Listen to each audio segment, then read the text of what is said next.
Hello, friends.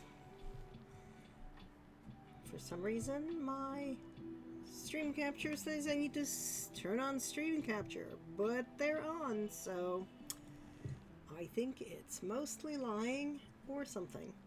Anyway, hello, and welcome to the wonderful world of.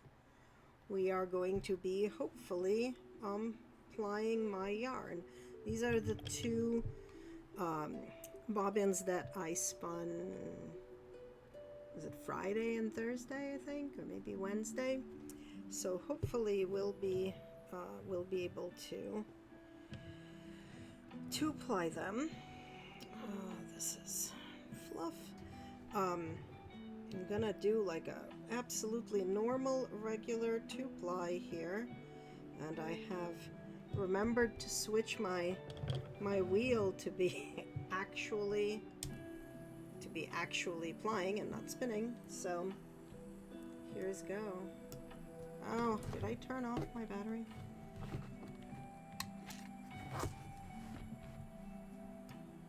Yeah, I clearly have. Thanks. Let's turn off the auto winder for now and just get this going. Getting it started is always sort of the bane of my existence. Okay, well we had twist on there, so like, what is your problem? Why did you decide that you were not going to actually do this? Could we feed in there and work, please? Maybe? Alright, well this is fine, I think. Let's turn that on. Go a little bit slower because plying just does not need to be as charged as the spinning was, but folks, let me know if okay, maybe I do want it faster than that.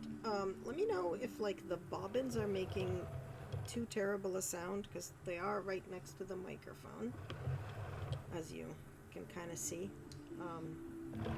So, you know, we're not going like super fast or anything here, but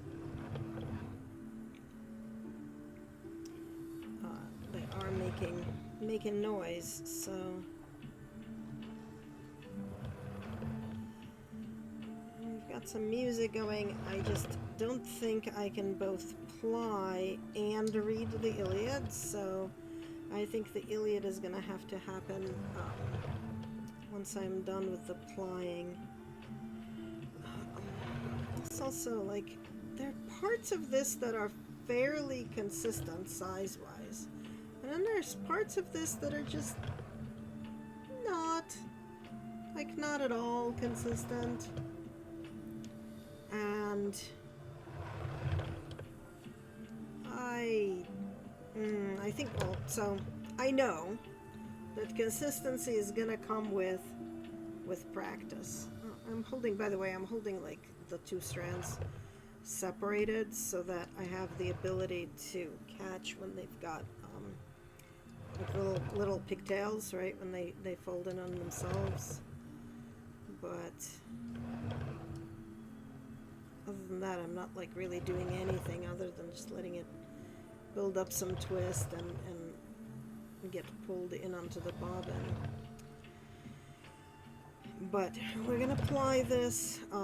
Each of these bobbins has, you know, rested a couple of days. Not a huge amount of time, but a couple of days.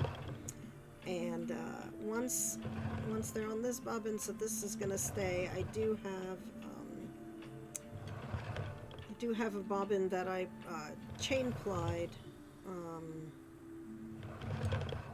a while back, maybe 2 weeks ago, that is still on the bobbin that I need to get off the bobbin. And normally what I do is I, you know, put the bobbin on a lazy Kate like this, and I get it onto Nitty Naughty, and I, you know, go wash it and slap it around, dry for a day or two, and then I run it through the yarn counter. But normally I run it through the yarn counter when it goes from my Swift to a cake, but I don't want to store any of this yarn in cakes. So I think I'm going to end up doing like pulling it back onto the Nitty Naughty through the yarn counter, and then so then just I will have a hank again. So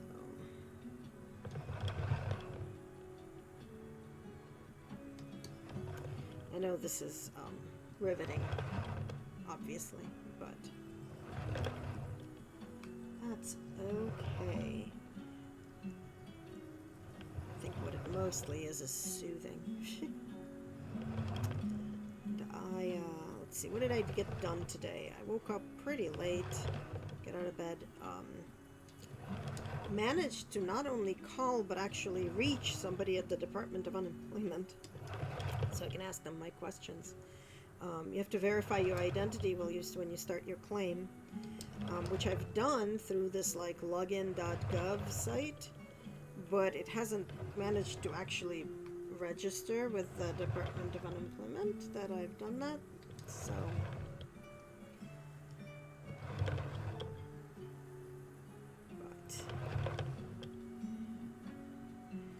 also, funny thing, I was visiting some friends yesterday, one of whom works for the MBTA.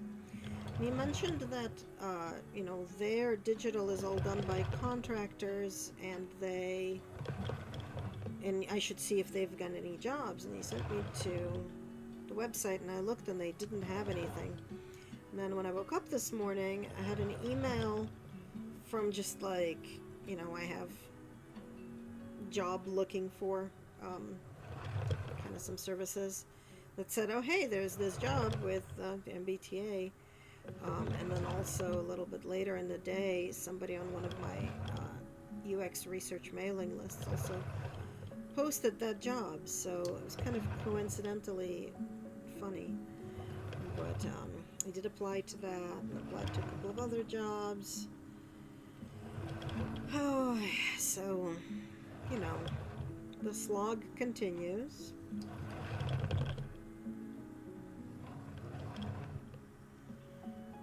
The other thing about these bobbins is I split the braid a little bit too late. Like I split it after I started a little bit. So almost certainly one bobbin is going to be a little bit fuller than the other. But also, like, my consistency is not great, so my bobbins are always have one bobbin that's more full than the other. But hopefully not, like, hopefully there isn't too much of a discrepancy. But we'll see. And, you know, I wonder how much the light balance is screwed up by having this shiny thing here. Not sure there's anything I can do about it. I do need the pedal for when I need to stop.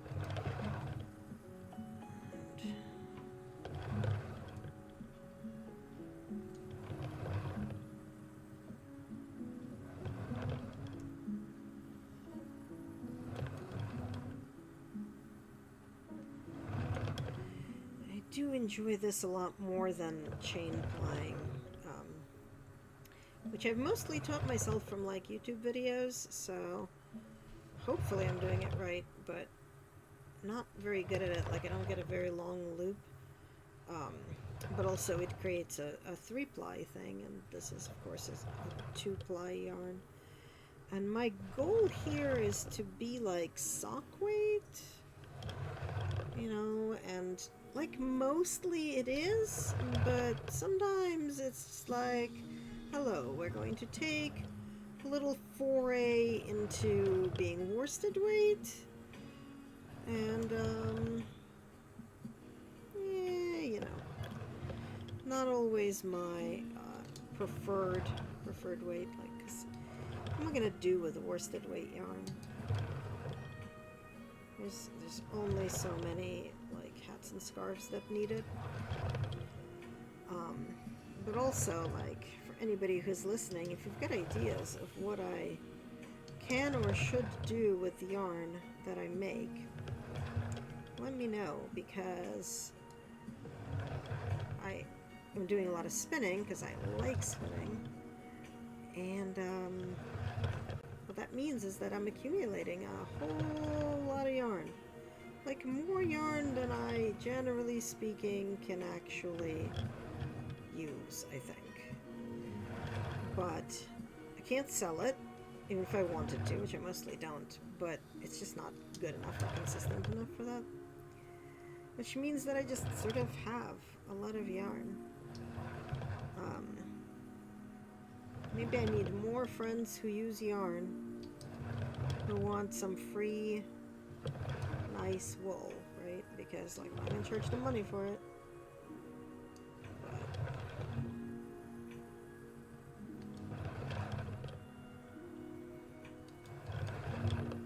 So this is about 6 ounces altogether. So I'm hoping for like at least 400 yards, maybe. We will see. It should be. About 400 yards.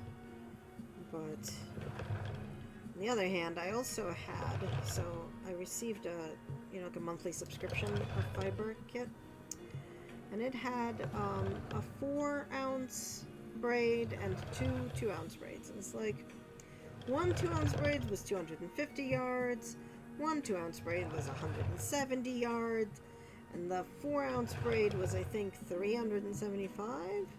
So, have I mentioned my my consistency problems? I have some. So yeah,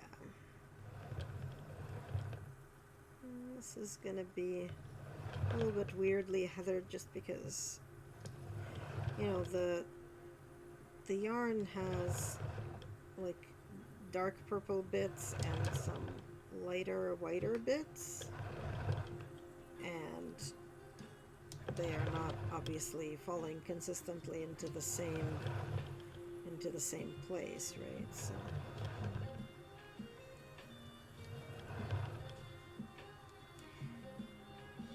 getting like some places where there is lots of white together, and some places where one strand has some lighter shades and one doesn't.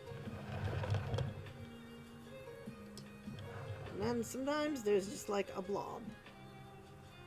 Hello, blob. Just get a lot of spin where the blob is, so that it's at least a little bit thins out, but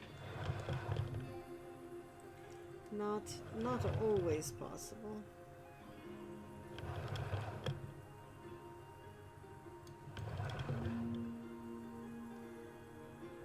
I'm gonna get this plied. Should take like maybe a half hour, maybe a little bit less, and then we can move on. I am working on a cross stitch. Let me tell you, I have not really done a cross stitch in ages. And I picked up some even weave and black thread a couple of days ago, maybe like last week, and just because I needed to make this this 2 shell pass in Hebrew cross stitch for my wall, and I finished that.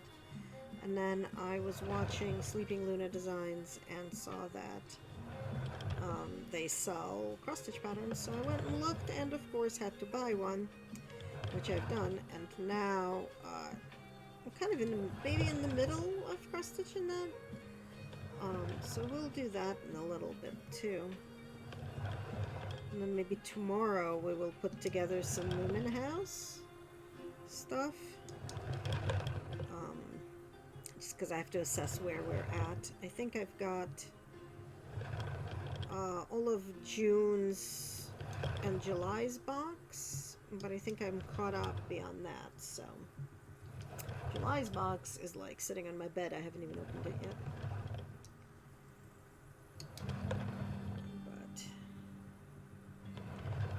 It'll happen.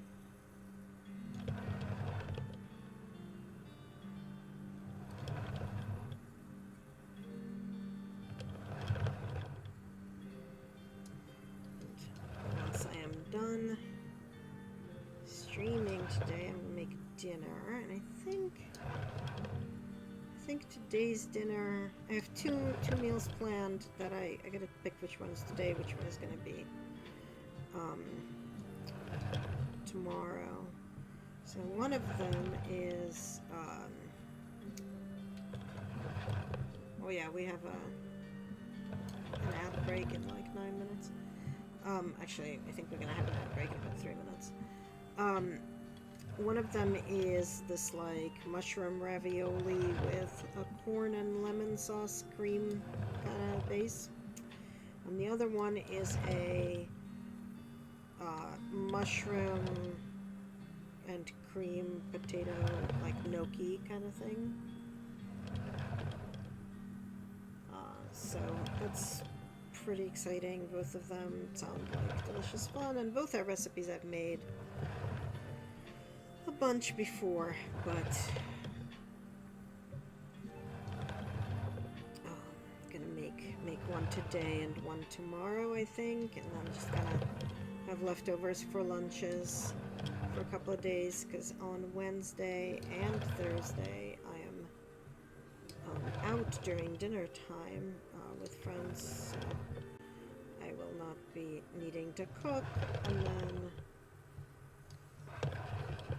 I don't know yet what I'm going to do Friday, but I think my CSA vegetable share is coming in on Thursday, so I might eat that on Friday, and then I will have also some more tavalas, of course, and that's going to be happening.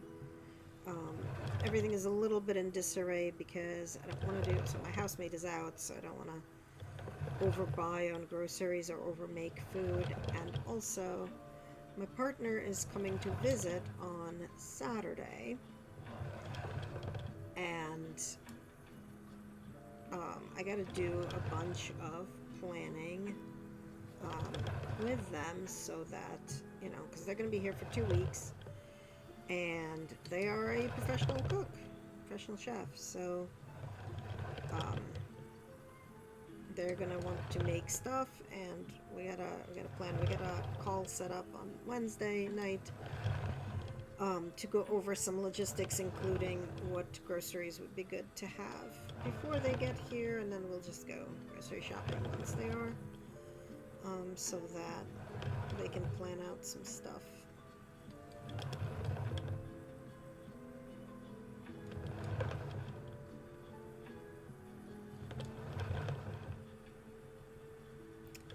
They're coming in at like 6:30 p.m. or something, so we're gonna need to do some kind of dinner once they get in. But again, I'm thinking that the CSA vegetables are gonna help, because I got some beets and some asparagus and just some other stuff to try. Oh, and also I think Saturday is when my Hungary root stuff arrives. I am trying Hungary root. My friend Tara recommended it. And it's like meals and ingredients and stuff, so we'll see how it is. It's not inexpensive, but it's also not like too terribly pricey either, so.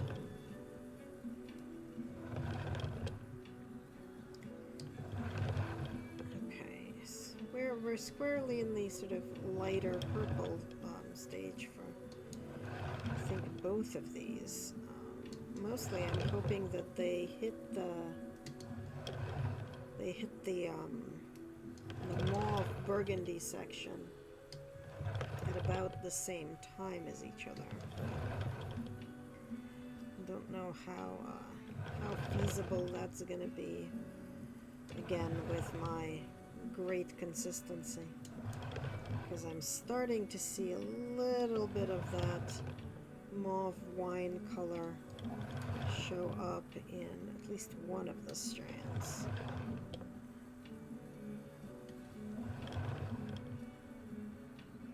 I don't know if you guys can see it too. The two bobbins are very differently from each other full. So that is gonna be also a contributing factor. But right, I'm not seeing that burgundy anymore, so maybe it's just like a little bit. Again, I want to at least vaguely have similar colors next to each other in this yarn. And of course, you can see that I'm not pausing at all to move my hooks, and that's because I do have the auto winder and it is on. You know, sometimes I forget to turn it on, but it is on this time, and it is auto winding and making the bobbin fill pretty balancedly.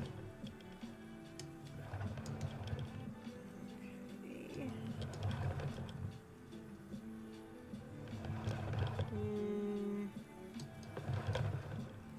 Yeah, we are definitely starting to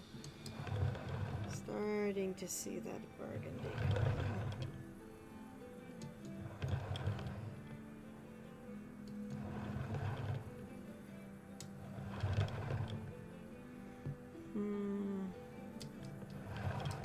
Well, let's hope the second bobbin catches up, because what I don't want is to have kind of all the burgundy on one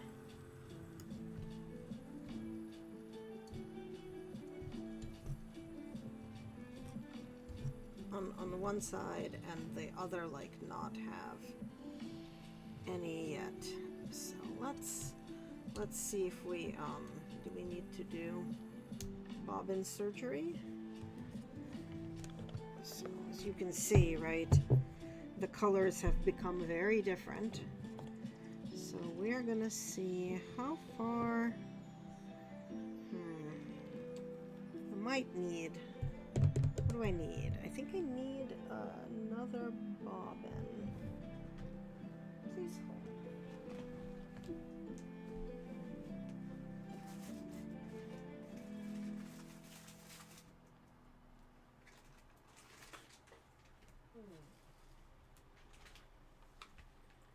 There's one bobbin. 2, 3, that's 4. Yeah, okay. I guess that makes sense that I don't have any more assembled bobbins. Time to assemble a bobbin.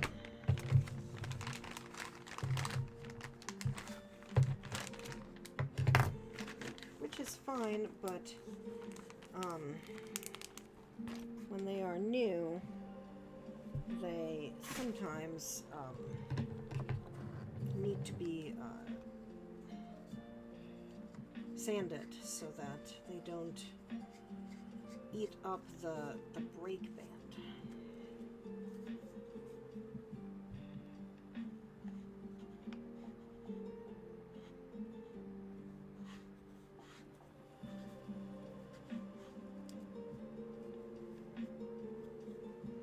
Okay, why are we not fitting all the way in there? We should be. We should be fitting all of the threading should fit inside, and it is decidedly not. There is some still there, but that's okay. Do we have any? Yeah, okay, that should be good.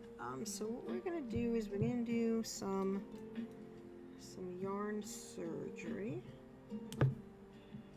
which I mean, I'm just gonna go and wind off some of the like extra that this bobbin has. Like literally, we're just gonna, yeah, manually do this.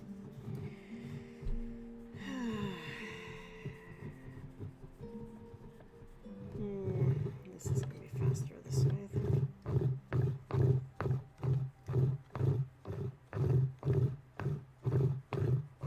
Sorry about the noise.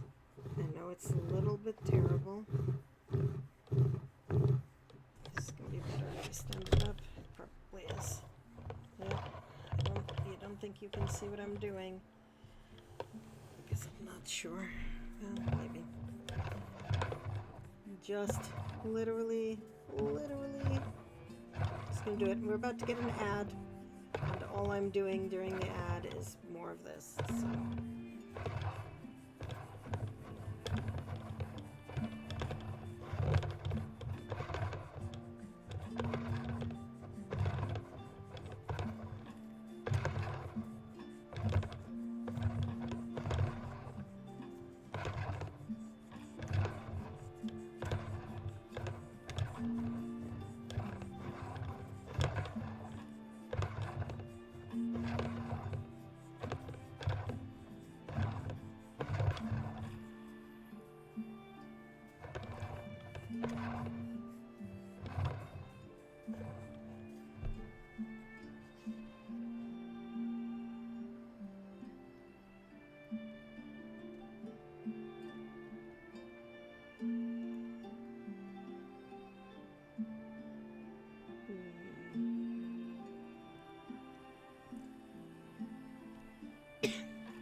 Apparently it decided it only wanted to run a 30-second ad, which I guess is fine, but it does mean that I only get 10 minutes of pre-rolls off, so we're gonna do another ad as soon as it lets me.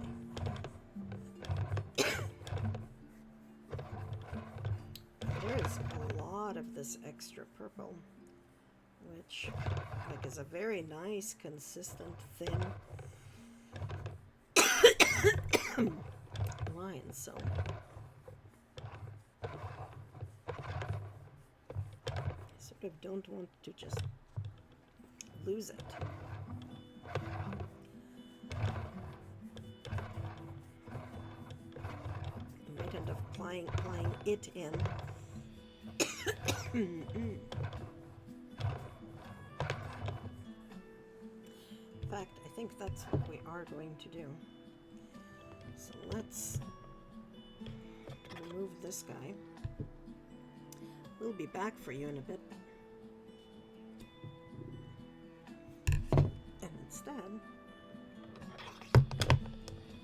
this guy on here. And ply it in.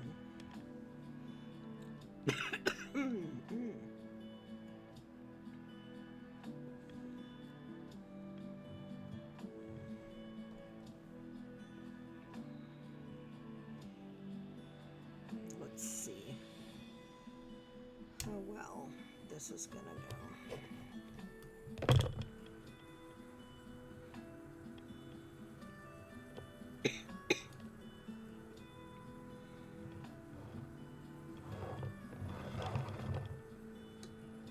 Nope. It's gonna go about that well.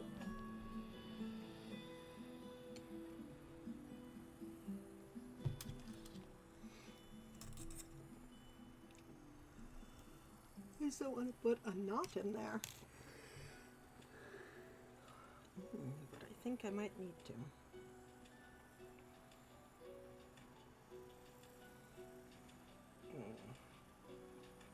We'll just have to splice it for real later.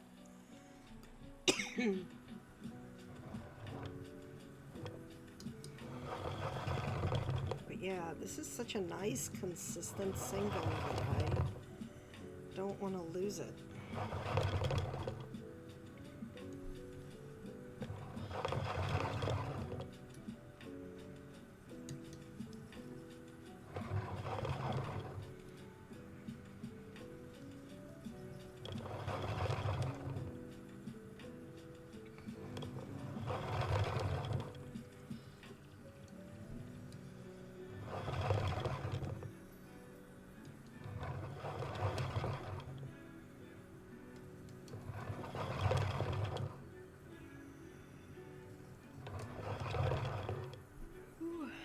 Excuse me.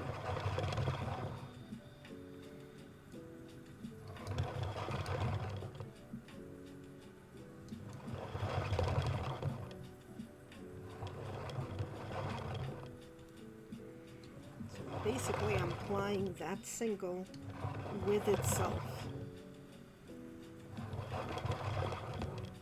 This very nice, very consistent purple. Before we kind of move on to that to that burgundy wine color, because it was just too lovely to not take advantage of. And if we don't get to the burgundy on the blue bobbin, like, that's okay. We'll just keep going with the purple bobbin, but this kind of allows me to have this little bit of an interlude and retain some of this purple, which I'm very glad to do.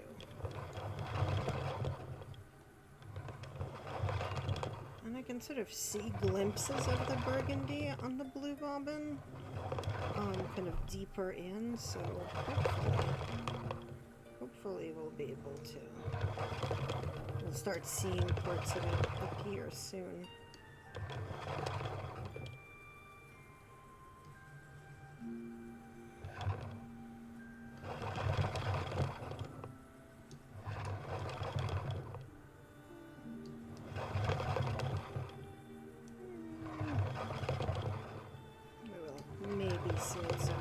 It's under about 2 layers of the purple threads, so we gotta get through 2 layers of the purple threads.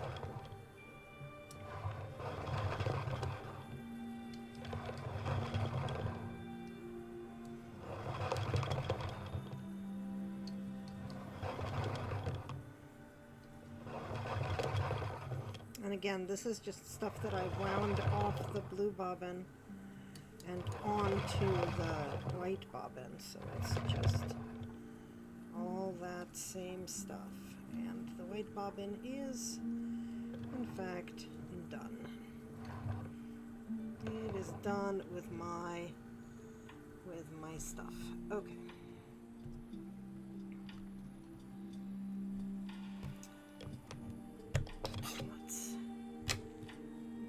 Purple bobbin back on.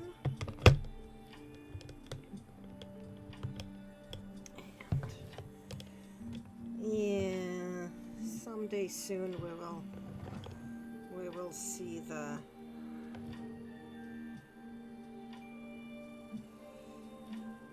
burgundy, but you can see how the colors are so different. But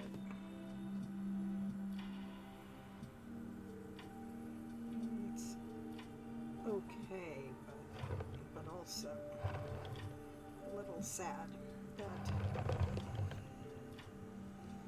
we're not getting them kind of together, but we'll see what we'll end up with.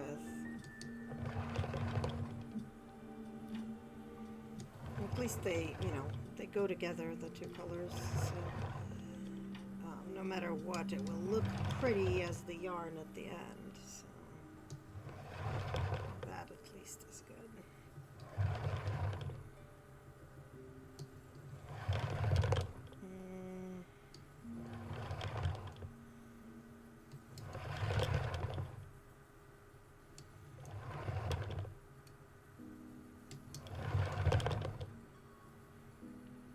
Come on, guys. I literally split the braid in 2 halves. Why are we so misaligned, huh?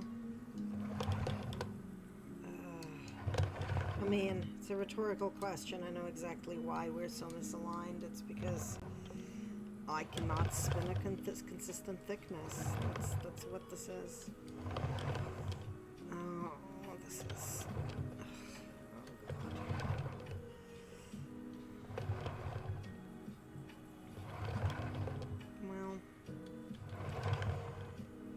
be what it will be. I just, like, the only way to avoid it really is to do the chain plies, but I was not gonna do that with this yarn. Like, it's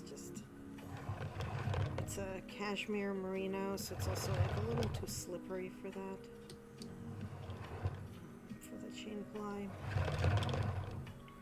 Okay, I can see the burgundy in the purple bobbin, but like still not there yet.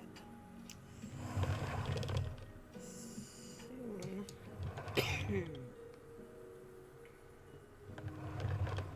But you guys, even you guys through the not the greatest camera in the world can see the color differences between the singles. So.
Together with the purple single, it's becoming kind of very raspberry in color.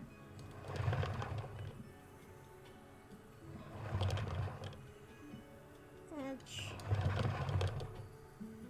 is fine.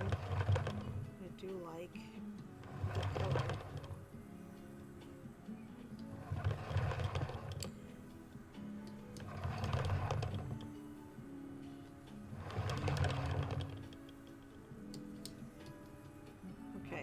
We are beginning to have a much more similar color happening here, so that's at least a good thing. Yeah, that's much more close in color.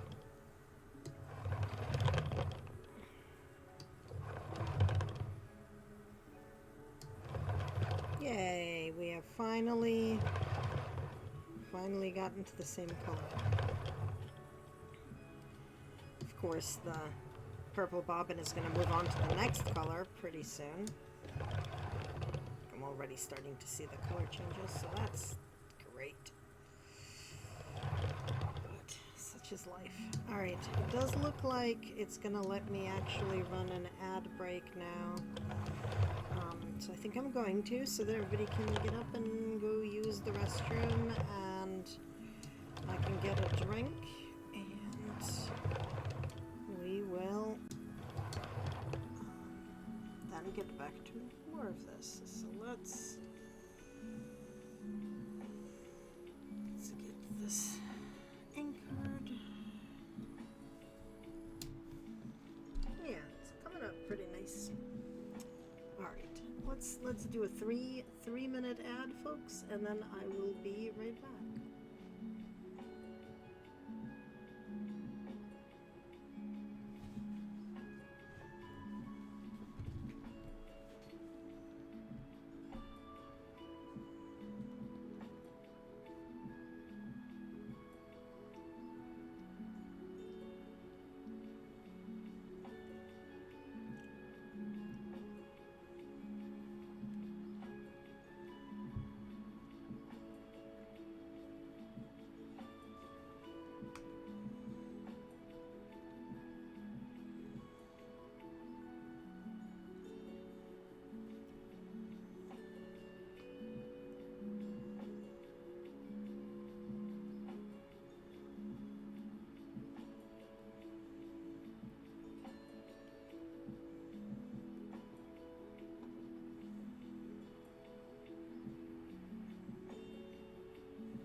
Hello, we are back. I'm gonna attach this back here before anything else. Hopefully everybody got hydrated and did whatever else they need to have done during the break and are ready to get back to what we are doing. I need to remember to do that. That is one of the big differences between the woolly winder and the auto winder. Is the woolly winder just kind of always works because it's on gears, but you have to use their bobbins and they are pricey and there's never enough. The auto winder uses any bobbins you want because it's got a battery inside one of the arms of the flyer instead of having a gear system for the Archimedes screw. So that means is that I have to remember to turn the auto winder on and off when I stop spinning for any considerable amount of time, and really just in general, right, because I stop spinning and I anchor the thread in the orifice notches and all that, but if the auto winder is still going, it is going to pull the yarn as it moves away from the orifice, and then as it moves back to the orifice, the yarn is going to fold in on itself and get stuck in the mechanism of the auto winder. So it is preferable to, in fact, not let her do that and turn it off if you're going to pause for like more than a couple of seconds. If you're pausing for a couple of seconds to get a drink or something, then sure, go ahead. That's fine. But if it's going to be longer than that, it is best to turn it off. Oh, thank you for following, Mint Wizard. How are you? We are trying to get these recalcitrant singles plied. They are mostly now the same color, but definitely not the same weight because I am not very good at this yet. But, it comes out okay at the end. The twist will settle out correctly once I wash it, so that is always good. And as always, for anybody watching, if something's weird with my sound, or if the microphone is picking up the bobbin winding too much, please let me know. Otherwise, we're just kind of quietly chilling.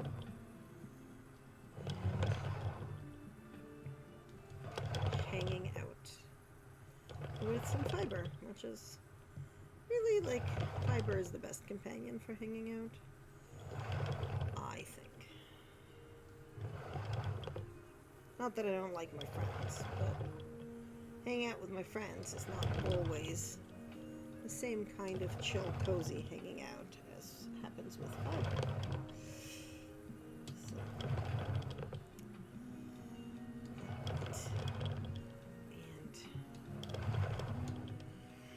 As I mentioned before, once I'm done for today, I'm gonna go make dinner, and I gotta figure out when I need to do that, because it's 5:40 in the afternoon, and I have not had any food yet today. Well, to be fair, I did get out of bed at like 1 p.m., but still. Noon, maybe? Noon 30. So we'll probably go until maybe 6:30? Something like that. Because I think we started just a little bit before 5. So maybe we'll finish a little bit before 7. Somewhere in thereabouts. I was gonna try, last week I decided I was gonna try to stream every day, but the weekend just is not conducive to that, so did not really get a chance to stream either Saturday or yesterday, but Monday's a weekday, and the dubious blessing of unemployment is that I have free time. Still not going to be able to stream in the evening on Monday because that is when I go and moderate somebody else's stream.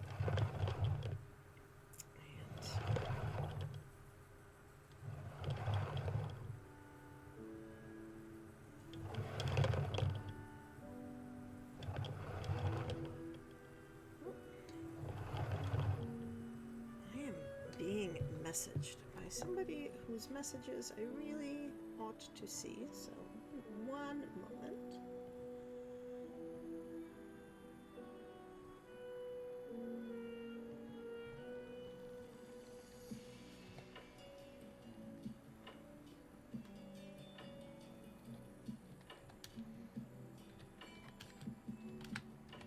As I reach over to you know, respond to somebody. Okay.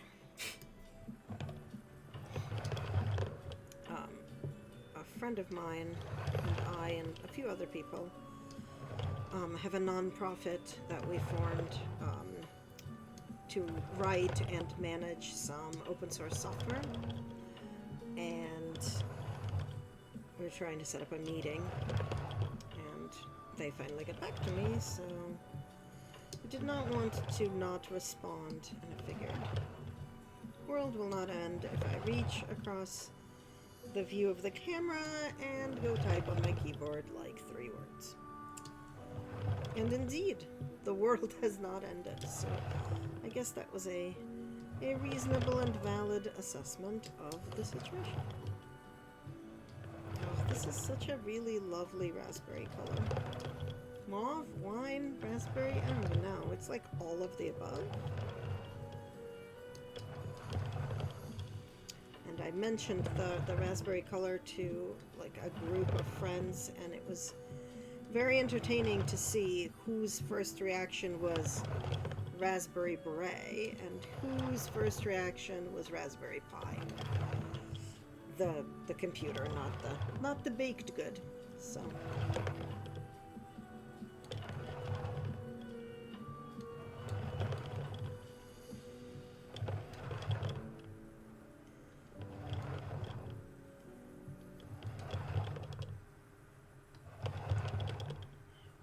the other, of course, question is, this is 6 ounces of yarn. I don't actually know if 6 ounces plied will fit on one of these bobbins. I know 8 doesn't.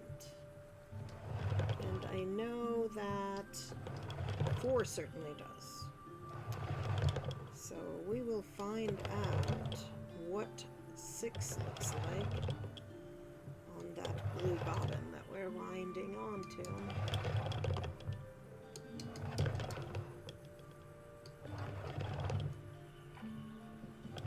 Like I mentioned, I'm hoping to get at least like 400 yards out of this thing. But again, my spinning is still learning to be consistent, so one never knows. And we're gonna have a distinct mismatch in bobbins despite winding off some of that purple in the middle. But that's okay, because like we knew we were gonna have some, I want to say by design, but like before the braids were split. So if it's more than just that, oh well. And what I'm gonna do is just, this is what I often do. It's like, it's not the greatest, but it's what I usually do, is when the 2-ply is done and there's only 1 single left, I will just join it into the yarn as a chain ply. So it does start being 3-ply for a little bit, but that's okay, I think.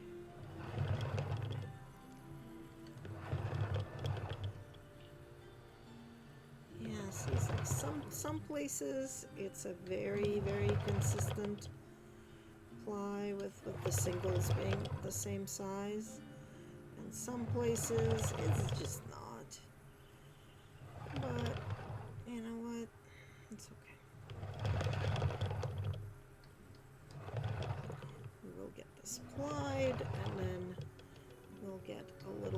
stitch in. And like I said, I'm doing one of Sleeping Luna's patterns. So I am currently outlining and it's just text, I'm outlining the letters in black. And once I'm done with the outlines, I think I have one more letter on the bottom word and the entirety of the top word. But once I'm done with the outlines, I will fill in. It's kind of like a purple gradient in the letters, and since it is purple, I have to get it. Because that's just how we roll.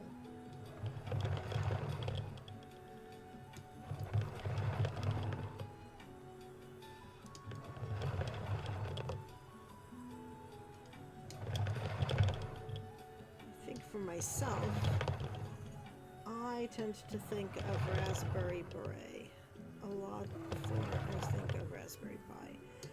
But I am not a hardware girly, I'm a software girly, so part of why I don't necessarily think of that sort of thing.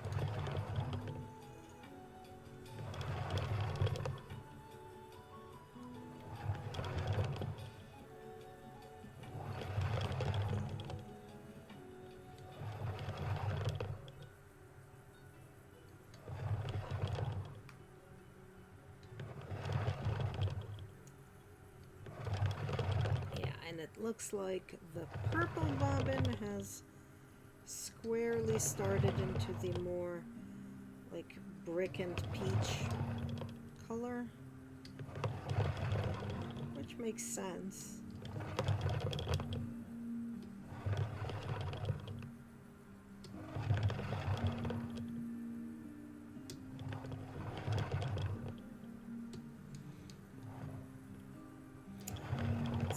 This colorway sort of starts with that light pinky peach, goes through a brick phase, then goes through a raspberry and a wine phase, and then ends up in the dark purples that we had started with. So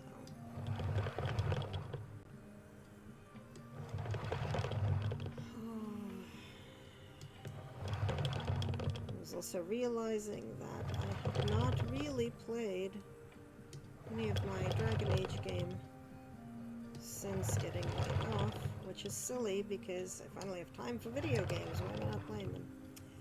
So maybe I will do some of that later tonight as well. Part of the issue is that Dragon Age is a game with like a lot of sound and dialogue and stuff, which means that I can't necessarily play it while either watching streams or anything like that, so it's not always the best choice of game to have with other stuff in the background, and I've been, of course, doing a lot of that other stuff in the background. But let's see. Okay.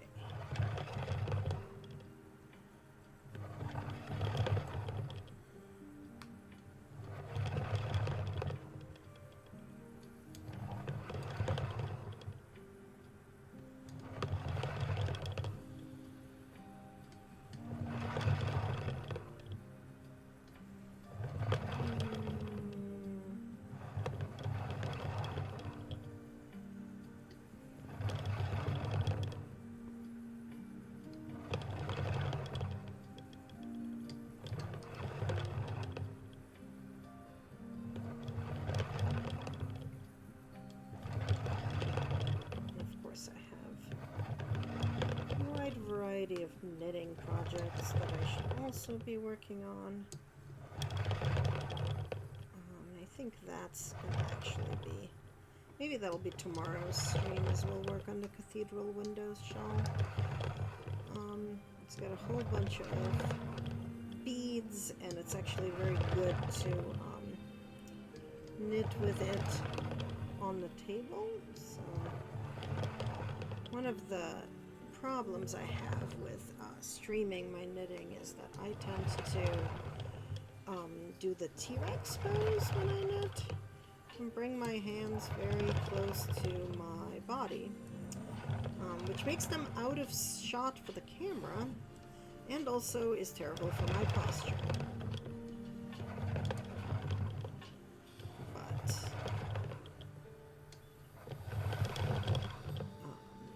so trying to knit on stream will hopefully make me remember to put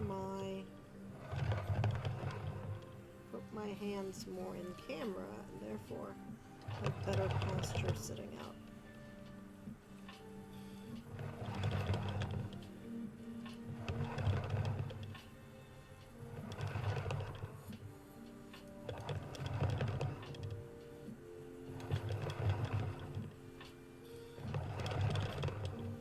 Yeah, so we are squarely in the peachy, bricky pink on the one bobbin and still in the purpley wine on the other.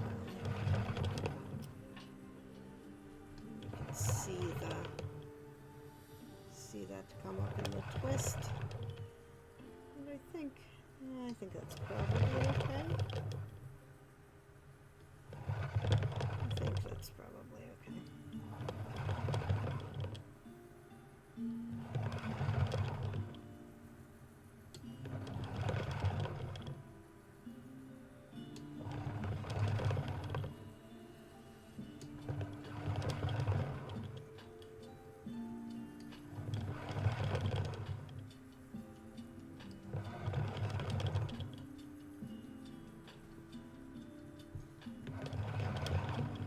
Sort of ends up looking like it's orange and purple joining together, but there are worse combinations of colors for sure.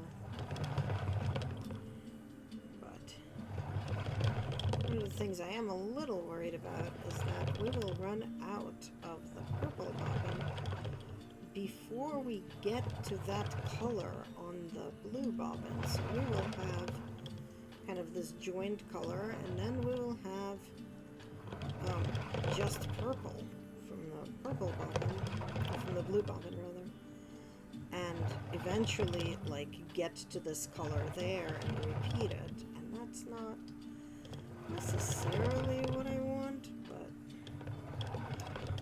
it is, I think, what I'm gonna get, so I guess. What is the saying? You play with the cards that you have? Is that how the saying goes? I think I am not quite getting that right, but reasonably right. Thank you for following. How did I say that? Elust89, maybe? Yeah, I think that's how I say it. Thank you for following.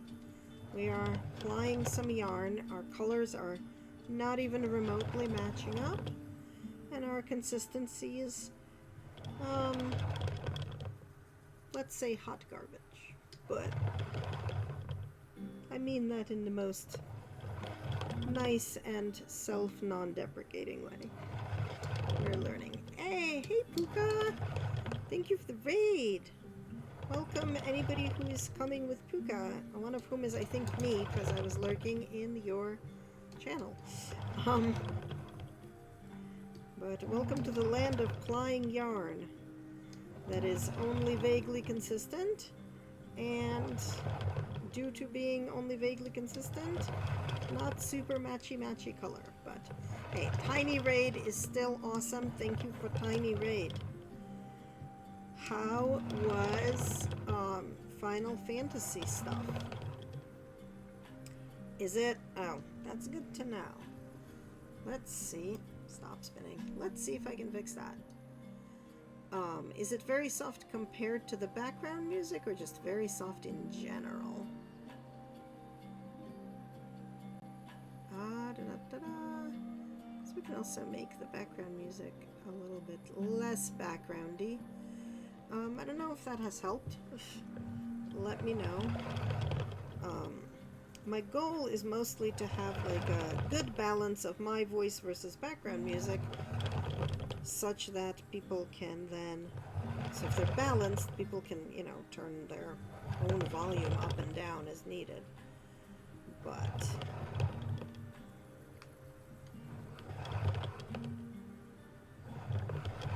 hopefully that helped at least a little bit.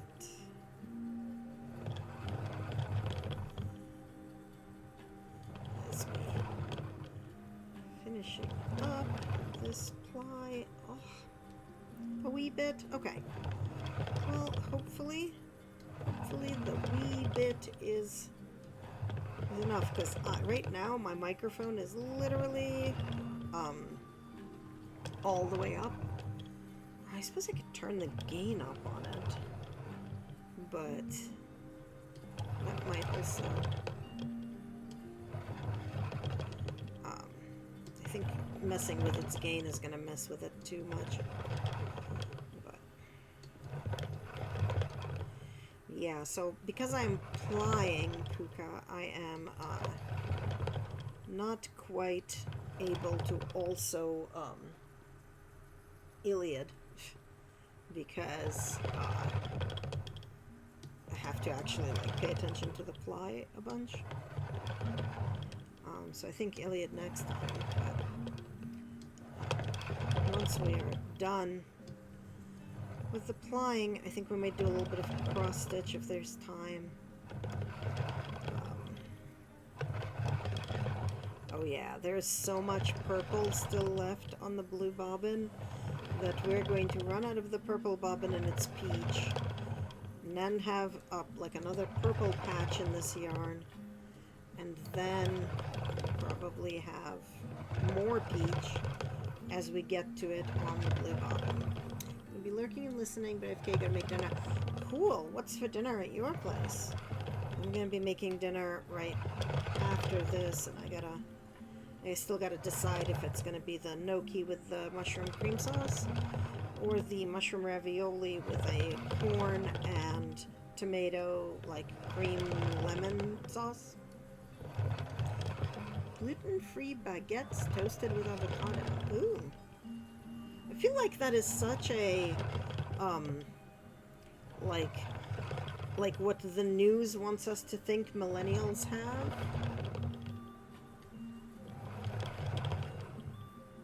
You know, avocado toast and all. But, yeah. Oh, maybe pasta. Those both sound good too. But gotta see what the wife wants. What the kid wants too, right? Or is the kid still with the grandparents?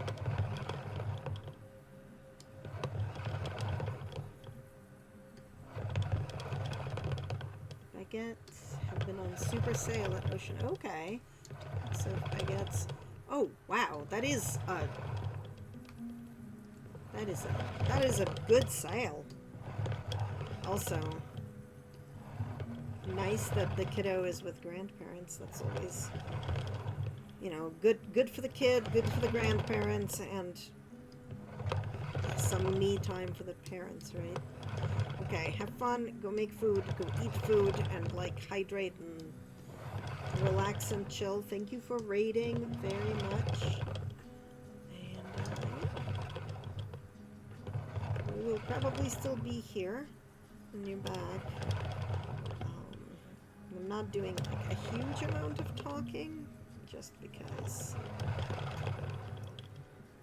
I don't know, because this is kind of chill. No talking necessarily needed, but...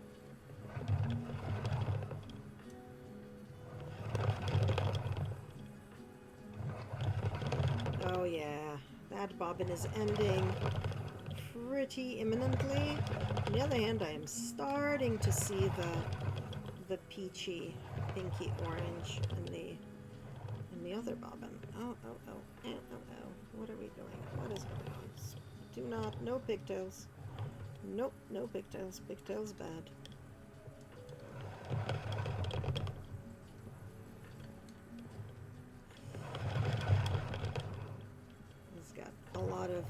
a lot of oomph on that purple bobbin. So let's see. Yep, and there is the end of that.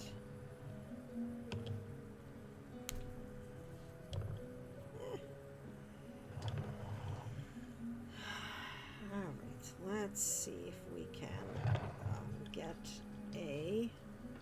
We gotta go slower for chain ply. Chain ply has to be slower because I have to be able to drag it and get it in there. Can I... Is there anything about chain ply that I can actually be able to do on... Yeah, I guess you can like see my hands at least a little bit. Okay, we are slowing down a little bit too much now. So chain ply is basically crochet chain with your hands with a single. Right, like I'm just pulling my yarn through the loop, and it twists the two strands of the loop and what I pulled through it together. So that's how you get a 3-ply effect out of it.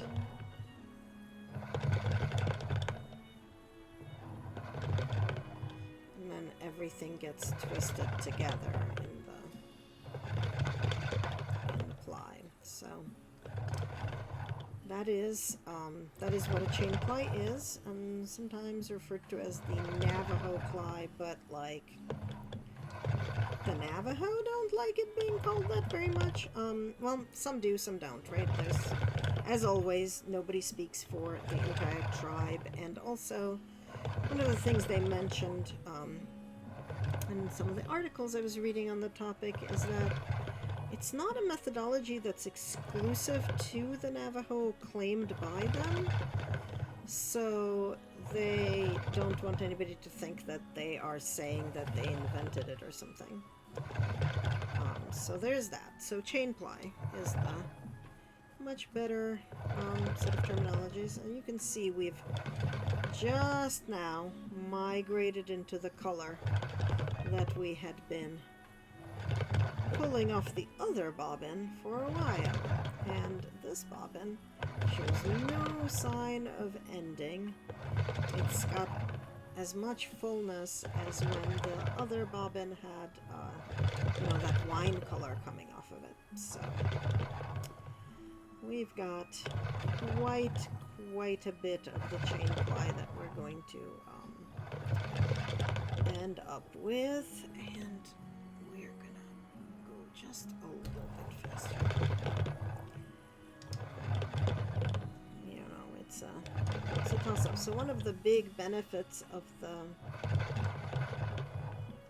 some of the newer wheels that Maurice is coming up with, including the flip, is that it's got a tachometer on it, basically, right? It's going to tell you your RPMs, which means that if I write down somewhere that I really like to be going at X speed to do chain ply, then I can easily set my wheel to be going at that exact speed next time I chain ply, as opposed to kind of thinking, oh, it's, sort of towards the higher end of the between setting 1 and 2, right, which is what it is now, because it's a knob with like some numbers marked out, right? So it's very imprecise in terms of setting the speed, and very many different things affect, obviously, the speed, and it's not going to be an optical tachometer, right? So it's not measuring how fast the flyer is spinning, it is measuring how fast the motor is going. So, which is how we sort of get the right consistency there. At least I think that's what it's doing. It's connected to the motor. It's not connected. It's not. So there's like some aftermarket, so to speak, tachometers that you can get, including from the folks who sell the auto winder, and it is optical, so it is just literally capturing the revolutions of the flyer above it and reporting that. There's nothing wrong with that, obviously, but it's not quite what I want to have be happening. So.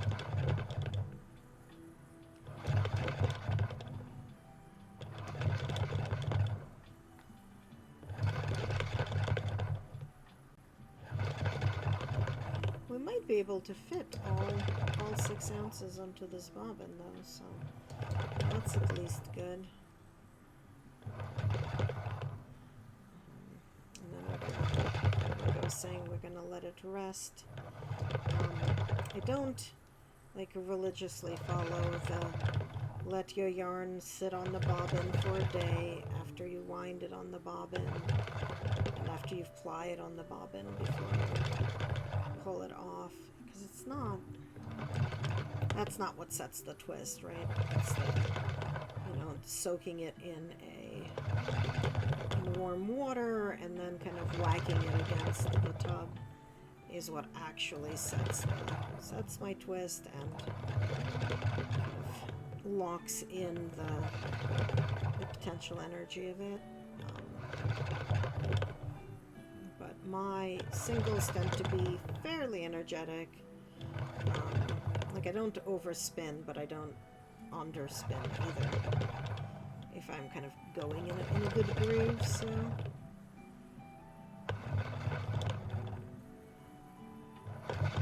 There's energy, but not like too much energy, so you can see stuff is folding in on itself, but also unfolding very, very easily. It's not like super kinky about things.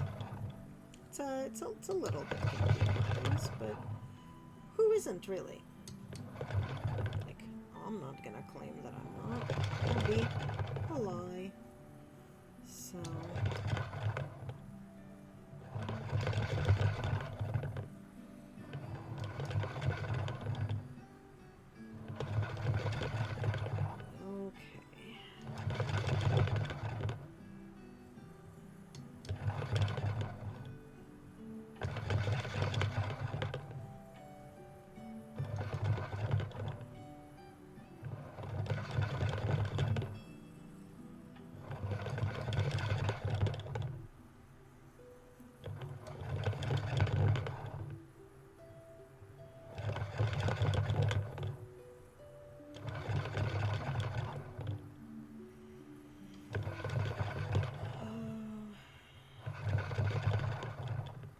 This is not a bad consistency for a single. It's not great, but it's not bad, and it's, the 3-ply is reasonably okay.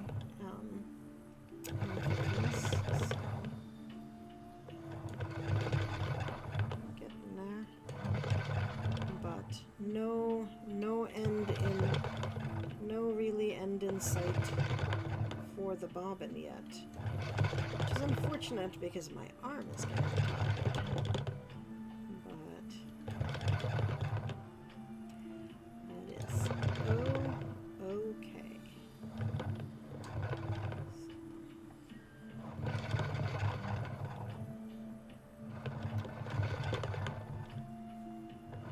I watched somebody's YouTube channel talk about pre-doing the chain, winding that onto a bobbin, and then applying twist as you wind it onto a different bobbin.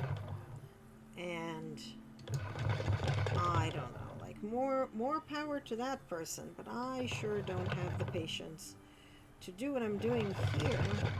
But then also, like, every couple of inches, manually wind it onto a bobbin, so I can have a bobbin full of nothing but this chained yarn, and then apply twist to that bobbin and wind it off into another one, and it's just like, It just sounds like triple the work. At the very least, double the work. And I don't think I'm in for that.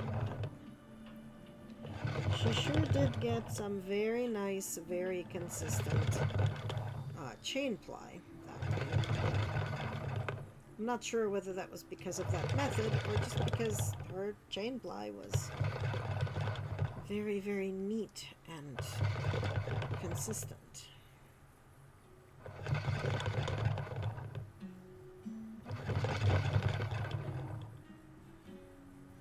And so when I say that there's no end in sight for the bobbin, it's because at some point I'm going to start to be able to see the plastic of the bobbin through the yarn. And that's how we know the end is in sight, because it's literally in sight. My sight, I'm able to see it. But we can't yet. The bobbin is still too full, too many layers on top of the plastic, so we will just keep going and going until we finish.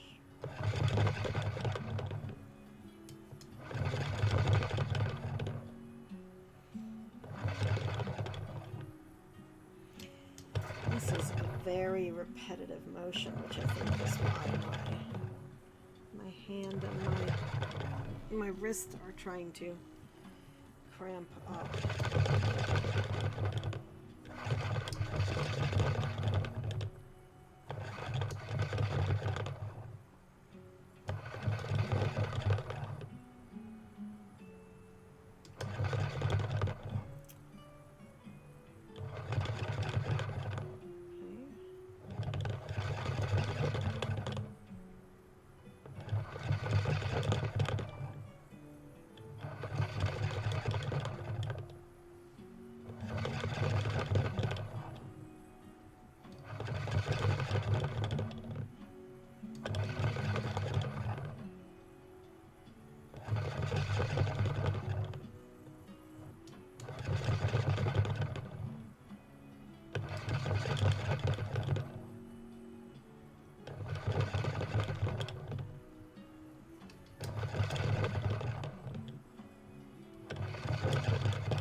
Is getting very, very, very full.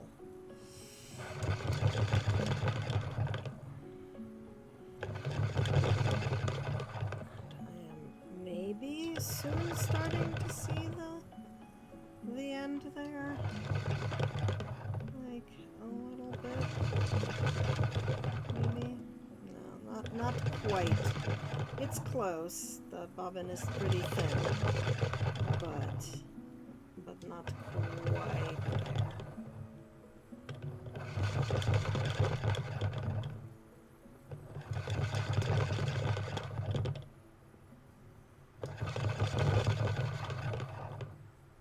Okay, now I am beginning to see the plastic stick of the bobbin through the yarn. So the end is nigh. See.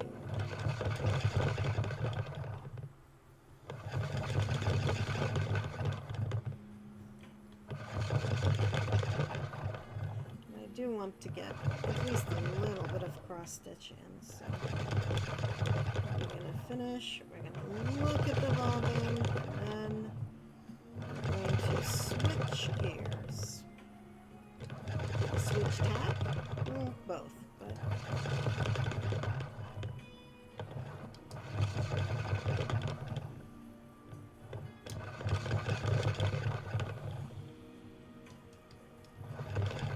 almost.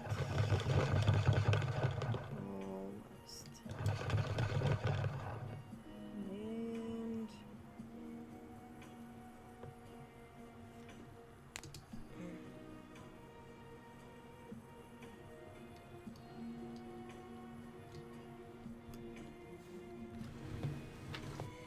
all right, so you can see this bobbin is very full.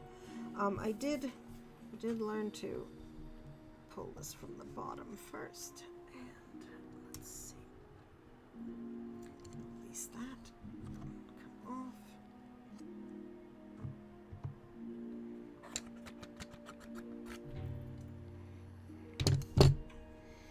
Okay, so 6 ounces is about max for this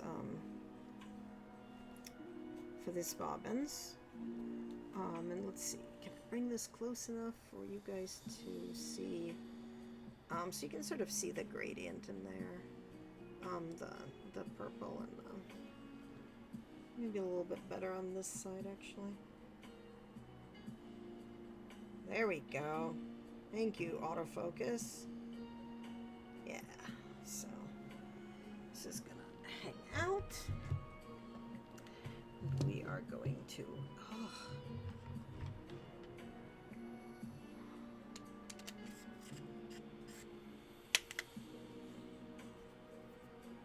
no, I don't want to use this one, I don't think yet.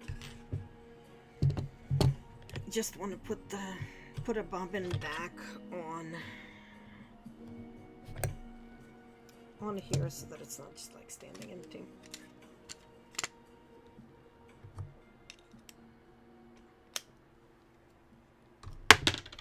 Really? Really? Okay. Get that all set back up. And get this set back up. Okay, that's in, that's in. We're going to switch that to spin for next time. Move all of this nonsense a little bit out of the way. Oh.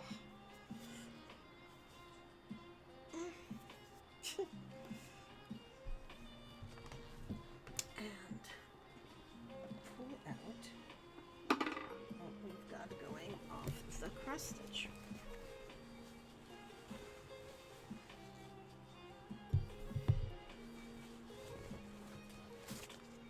Pattern. Highlighter, pencil, thread, anything else in this bag that I need, or in this bag at all?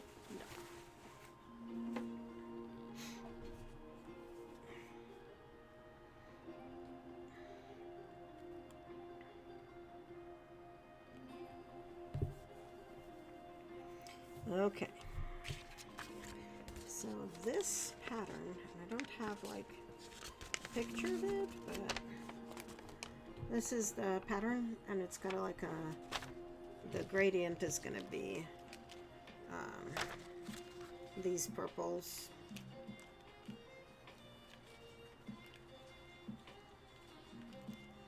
So it's going to be real pretty.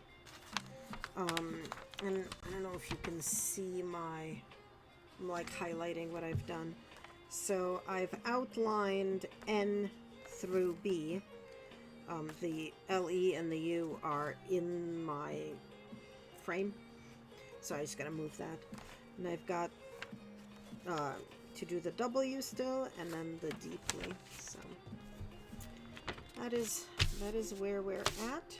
And right now, so I had finished outlining the O, so we're gonna be outlining the W. I just need to put this somewhere where I can see it, and also hold this where you guys can see it. So I did the whole top row so that I would know where all the letters start and end. So what am I doing here? I am doing that leg of the W. And so I had started mentioning this before. I have not done cross stitch in forever. I've done some black work and on even weave, and I've done you know, I have a 20-year-old Mirabilia waiting for ships mermaid pattern that is maybe a third done, and I should really pull it out and assess where we were at with it.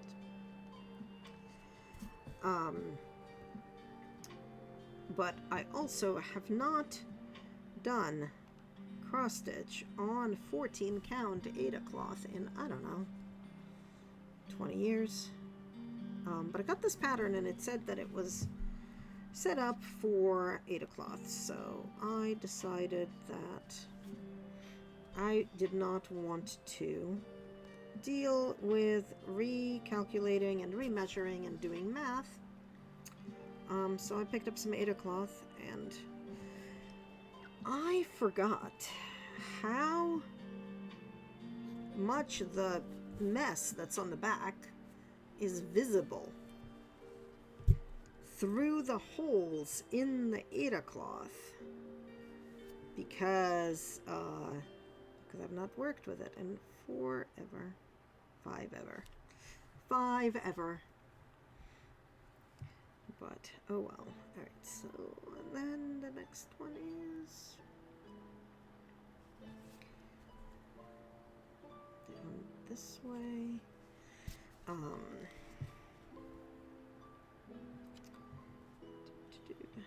This is gonna be 3 down as well. I try to not have too much like dragging stuff around in the back. So like if I just did this, the right hand side of the W, and then went back up, I would kind of end up back here, but I would need to be there. So I think I'm gonna end up doing you know, the down part of the W and then the bump as well, so that when I go end up back up, I can go just kind of straight across and do the second leg. 1, 2, 3, and then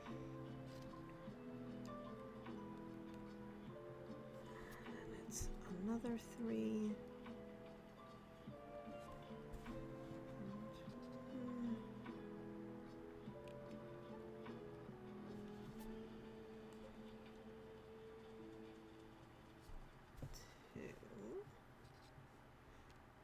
I was talking to a friend yesterday. I was like, I resent just how much counting is in this counted cross stitch. And my friend, they looked at me like I was full of craziness and were like, what is wrong with you? Am I off? 1, 2, 3. 1, 2, 3.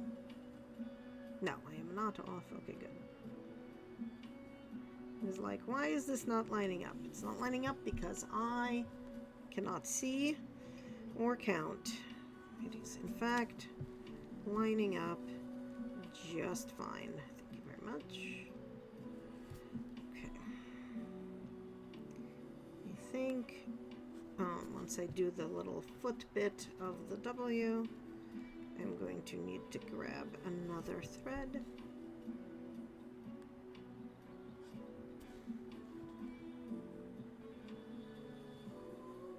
Well, or at least soon. Alright, then we've got 2 more going up. Oh, come on. I do have a hoop that has like a butt pad that you sit on to make this easier, but A, there's something on that hoop and has been for a decade, and B, I don't know how that would work with being in view of the camera. Alright, so yarn, thread, thing, whatever you're called, floss. I'm not sure why DMC floss is called floss. It's not. It's just thread. I grew up with, I grew up not speaking English, so I grew up with it being quite often referred to as moulinet. And when you look at your DMC floss kind of like logo and whatever, that is what it is called. It's DMC moulinet, which I think is a type of thread.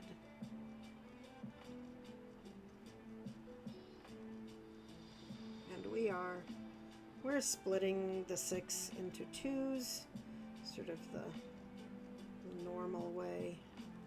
Not the normal way, but like the normal kind of split. Because I don't like stitching with more than 2. And I don't think yes, I just licked my thread, sorry. Come on, there we go.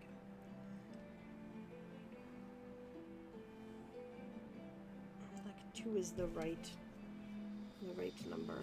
Okay, so where are we? Then over here.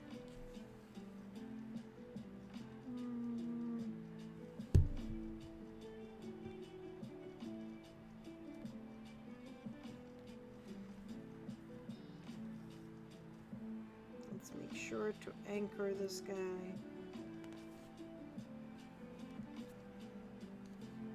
And cover up the thread with, there we go. Okay, so 2 of those. Oh, you might be told things again.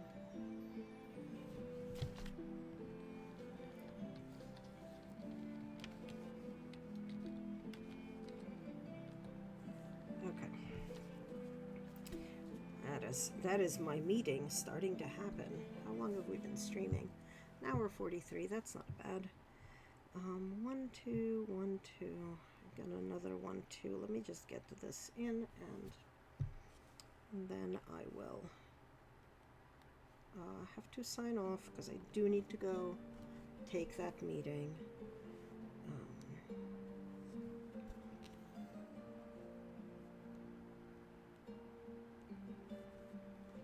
Again, I'm like a freaking pterodactyl T-Rex. Need to not do that. Otherwise, nobody can see what I'm stitching. And also, I kill my eyesight and my back and my hands. And who would like to not do that?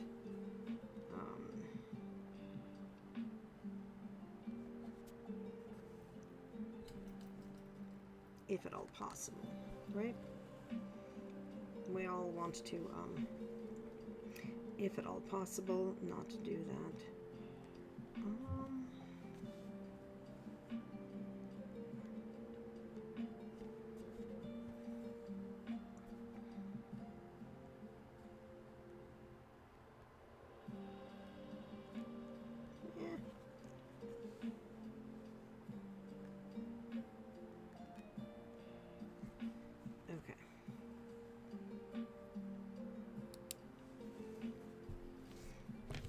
did not get very much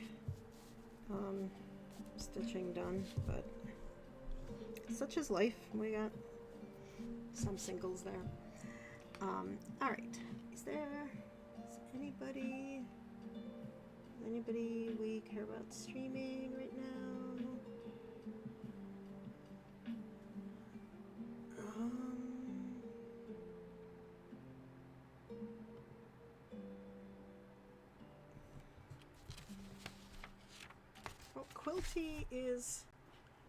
Quilty is streaming Sims, so I think we're gonna go right into Quilty just real quick. Nope, that's not the button I want. That's the button I wanted. Raid channel. Search and filter. Quilty telegraph.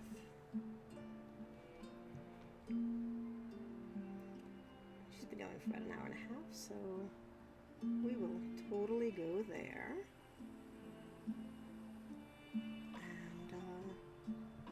It will be great. And yeah. Bye, everybody.